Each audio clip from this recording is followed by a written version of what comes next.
There's a moment in life where everything stops making sense, when the weight of the world sits on your chest and it feels like you're breathing through a straw. Maybe it's the loss of someone you love. Maybe it's watching everything you've worked for crumble overnight. Maybe it's waking up every morning with the same pain you prayed would be gone.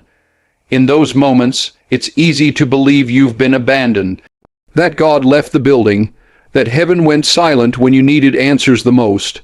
But brokenness is not absence. It's not punishment. It's not God turning his back. It's preparation. It's the fire that refines, not the flame that destroys. You see, we live in a world that runs from pain, that tries to package struggle in a highlight reel and filter grief into something beautiful. But life doesn't work like that. Life breaks you, and sometimes that break is the very thing that brings you face with your purpose. Think about it. Every strong soul you've ever met, every person that carried light into dark places, every leader, healer, fighter, they didn't get there without being broken first. Strength isn't born in comfort. It's born in chaos, in confusion, in crying out in the night and still standing in the morning.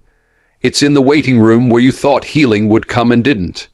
It's in the moments where the people you trusted the most walked away.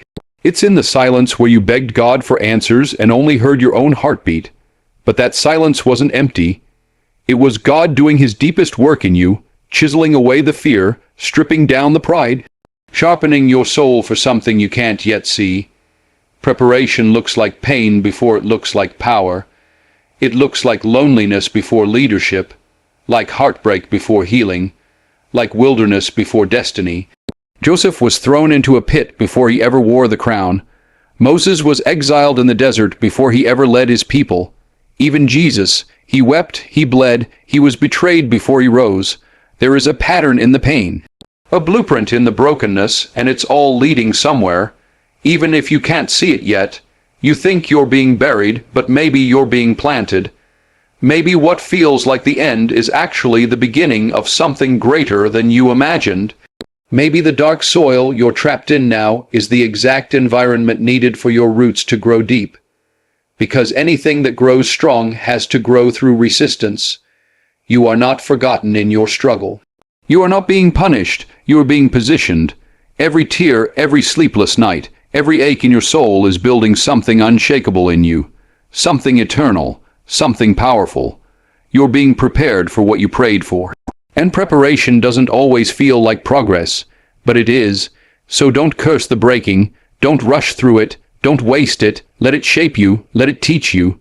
Let it strip you of what you thought you needed so you can discover who you truly are. Because when the dust settles, when the storm passes, when you rise from the ashes of what broke you, you'll see it clear. God wasn't gone, he was getting you ready. Pain changes you. It doesn't ask for permission, and it never comes gently. It kicks the door open, turns your world upside down, and leaves you standing in the wreckage wondering who you are now. It's easy to look at pain as the enemy, as something to avoid, escape, numb, or forget. But the truth is, pain has a strange way of shaping us into who we were always meant to be. See, pain strips away the illusions. It pulls the masks off. It reveals what's real and exposes what's fake. When you hurt deeply, you stop pretending.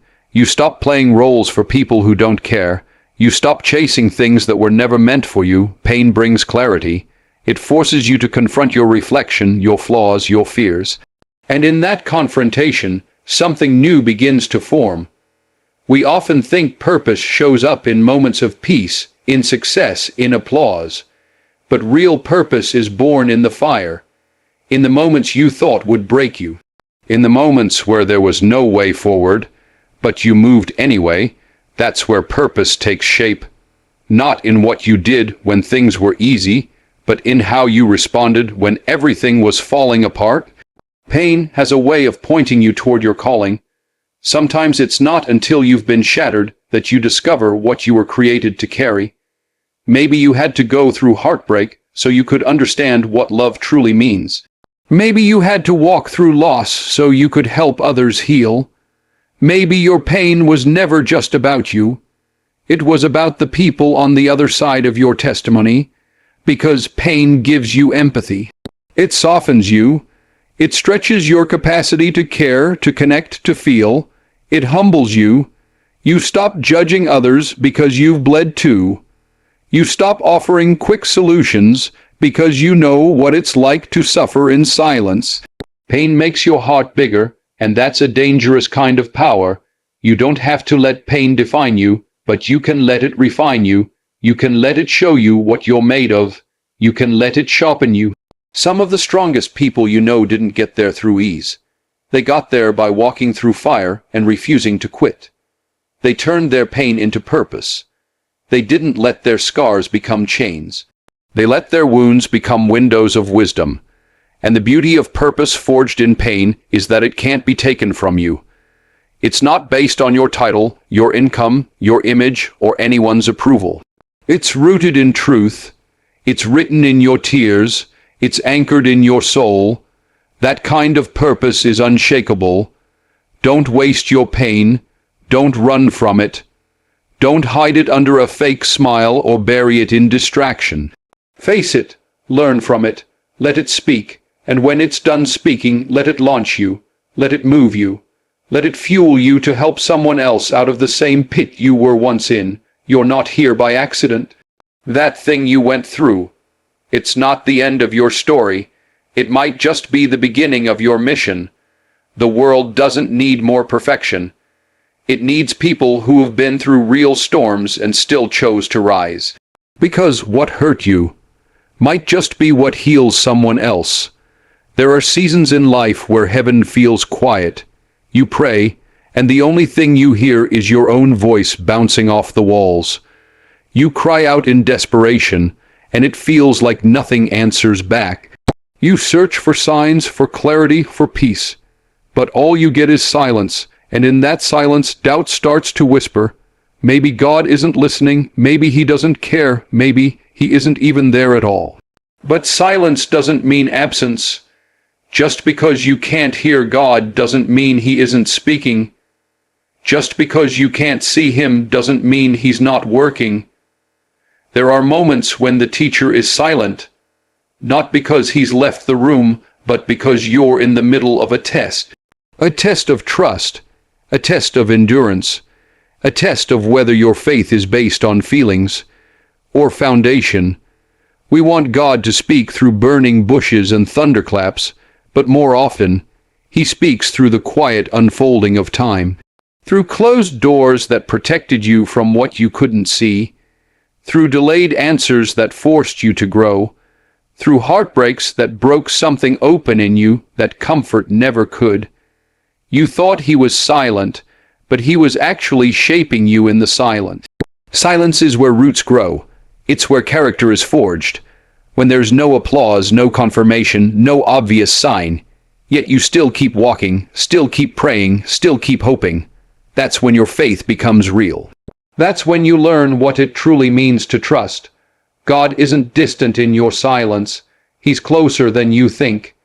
He's in the breath you didn't think you'd take, in the strength you had to borrow just to get out of bed, in the unexpected kindness of a stranger, in the quiet comfort that came when you finally stopped trying to understand and just surrendered. You may not always feel Him, but He's never left your side. Sometimes God is silent because He's letting you hear yourself. He's letting you wrestle with your own thoughts, your own fears, your own wounds, so that when He finally speaks, you're ready to listen. Not just with your ears, but with your soul. You see, silence teaches you how to listen deeply, how to see with faith, not sight, how to walk with hope, not certainty. There's a stillness that comes from walking through God's silence, a maturity that can't be manufactured through comfort, a peace that doesn't depend on circumstances. That kind of peace is priceless. It comes only from having walked through the silence and discovered that God was with you all along. And when you finally look back, you'll realize something powerful. God was never gone. He was guiding your steps even when you thought you were wandering. He was carrying you even when you thought you were crawling. He was speaking in ways you didn't recognize, through the delays, through the losses, through the quiet moments that forced you to go deeper than surface faith. So if you're in a season of silence right now, don't panic. Don't give up. Keep walking, keep trusting, keep pressing forward, because the silence is not a sign that you're alone. It's an invitation to grow, to listen, and to believe anyway. And one day, when the silence breaks, you'll realize that what felt like emptiness was actually the sacred space where faith was born. You don't have to look far to see it. Violence on the news, corruption in power, families falling apart, people numb and pretending they're fine. The world is heavy, it's chaotic, it's cracked wide open, bleeding in places we don't even notice anymore because we've grown used to the pain. We've normalized dysfunction, accepted injustice, and tried to find peace in a place that doesn't know how to give it. And in the middle of it all, we ask ourselves, how do I survive this? How do I keep my heart intact when everything around me is falling apart? The truth is, you were never meant to carry the weight of the whole world. You weren't designed to fix everything, or understand everything, or save everyone. But you were designed to endure. You were created with the strength to remain whole even when your surroundings are not. Because brokenness around you does not have to become brokenness within you. You have a choice to let the pain of the world harden you or humble you, to let bitterness take root or to let grace grow deeper. You can let the darkness outside of you define what's inside of you, or you can stand as a light in the middle of it. Because being surrounded by brokenness doesn't mean you have to break with it. The world may offer fear, but you can choose faith. It may hand you hate, but you can return love. It may try to drag you into despair, but you can anchor yourself in hope. That's not weakness, that's power, the kind of power that confuses the world. The kind that says, I see everything that's wrong, and I'm still standing, I'm still believing, I'm still building something beautiful in the middle of this mess. It's easy to reflect the environment around you, to mimic the noise, the anger, the hopelessness. But real strength is found in the refusal to be shaped by what's broken. You become a different kind of person when you decide to live whole in a shattered world. You stop reacting and start responding. You stop blaming and start building. You stop waiting for things to change and start being the change yourself. And you don't do it for applause. You don't do it for perfection. You do it because the world needs examples of what it looks like to stay rooted in peace while everything else is shaking. You do it for the people watching you quietly, for the ones who are ready to give up, but might hold on just a little longer because you didn't. The brokenness you see isn't just out there, it's in homes, in hearts, in quiet places where nobody's looking, and that's why your wholeness matters. Your ability to remain kind when cruelty is easier, to be gentle when the world gets loud, to keep your soul intact when everything else wants to tear it apart. That's the kind of integrity that changes people. That's the kind of strength that lasts. So no, you can't control everything around you. You can't fix it all, but you can choose how you show up in it. You can be the exception to the chaos. You can live a different story, because at the end of the day, the world might be broken, but you don't have to be. And that choice, that quiet, powerful choice, is where healing begins. We spend so much time trying to hide our pain. We cover our wounds with forced smiles, dress up our struggles in silence, and try to make it look like we've got everything under control, because we've been taught to be strong, to move on, to get over it. But the truth is, your scars are not a sign of weakness. They're not something to be ashamed of. They're proof you survived, and more than that, they might be the exact thing someone else needs to see, because somebody out there is drowning in the same pain you crawled through. Someone is sitting in a dark room, thinking they're alone, thinking no one could possibly understand what they're feeling. And then your story shows up, your honesty, your vulnerability, your testimony, not a perfect, polished version, but the real one, the one with cracks and tears and trembling hands, That's what connects us. Not perfection, but shared pain, shared humanity. When you're honest about your scars, you become a map for someone else who's still trying to find their way. You remind them it's possible to walk through fire and come out on the other side. You remind them that even though it hurts right now, healing is still possible. That survival isn't just about getting, but it's about rising again, even when life tried to bury you. We often think our impact comes from our strength. But real power comes from our wounds, not just that we made it through, but that we're willing to say, here's what it looked like, here's what I felt, here's what it taught me.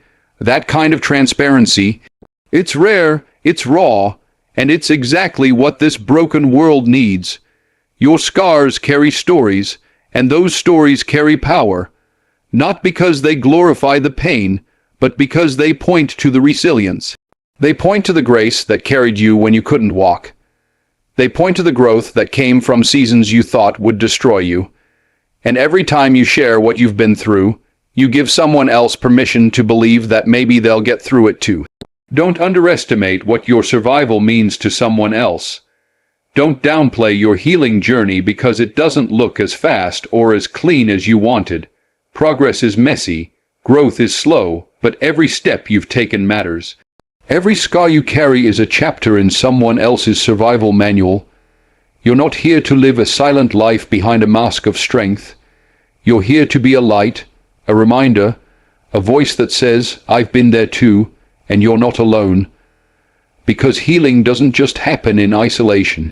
Sometimes it happens when someone else dares to speak the truth you were afraid to say out loud. So show up, scars and all, not to prove anything, not to pretend you've got it all figured out, but to offer your story like a lifeline, to say, I made it, and you can too. Because someone out there needs exactly what you survived, and the very thing you once tried to hide might be the very thing that helps someone else stay alive. We live in a world that demands explanations. We want everything to make sense, to be logical, to be proven. We want answers to every question, reasons for every hardship, and guarantees before we commit to anything. But faith doesn't work like that. Faith is not certainty. Faith is not about having it all figured out. Faith is stepping into the unknown anyway. It's standing in the middle of the storm and choosing to believe that the sun will shine again, even if you can't see it yet. There will be moments in life where nothing adds up, where your heart is broken, your mind is overwhelmed, and your prayers feel like they're going nowhere. You'll search for meaning, for clarity, for some kind of sign, but sometimes all you get is silence. That's where faith lives, not in the answers, but in the decision to believe anyway. Faith is when you wake up after the loss and still decide to get out of bed. It's when you keep loving after you've been betrayed. It's when you keep giving even when you feel empty. It's not always loud. It's not always glorious. Sometimes faith is just putting one foot in front of the other with tears in your eyes and a heart that doesn't understand, but keeps trusting anyway. People think faith is about feelings, that it should always feel good, feel peaceful, feel strong. But real faith isn't based on how you feel. Real faith shows up when you feel nothing, when you feel afraid, angry, confused, and still say, I believe. That's not weakness. That's the kind of strength most people never talk about. Faith doesn't erase the pain. It doesn't cancel out the questions. What it does is anchor you when the world is shaking. It keeps you steady when logic runs out. It keeps you hoping when everything around you says to quit, because faith sees what eyes can't. It believes in what hasn't happened yet. It holds on to promises that feel impossible, and still keeps holding on. You don't need all the answers to have faith. In fact, if you had all the answers, you wouldn't need faith at all. Faith is about trust, and trust means letting go of control. Letting go of needing to know how it ends before you begin. It's terrifying sometimes, but it's also freeing, because it means you don't have to carry the weight of knowing everything. You just have to believe in the one who does. You won't always understand why things happen. You won't always get a clear reason for the suffering you've seen or the battles you've fought. But faith reminds you that life is bigger than what you see, that purpose can be hidden in pain, that healing can rise from brokenness, that miracles often start in places that look like dead ends. So when the road gets dark, when your questions feel louder than your prayers, when everything in you wants to give up, remember this.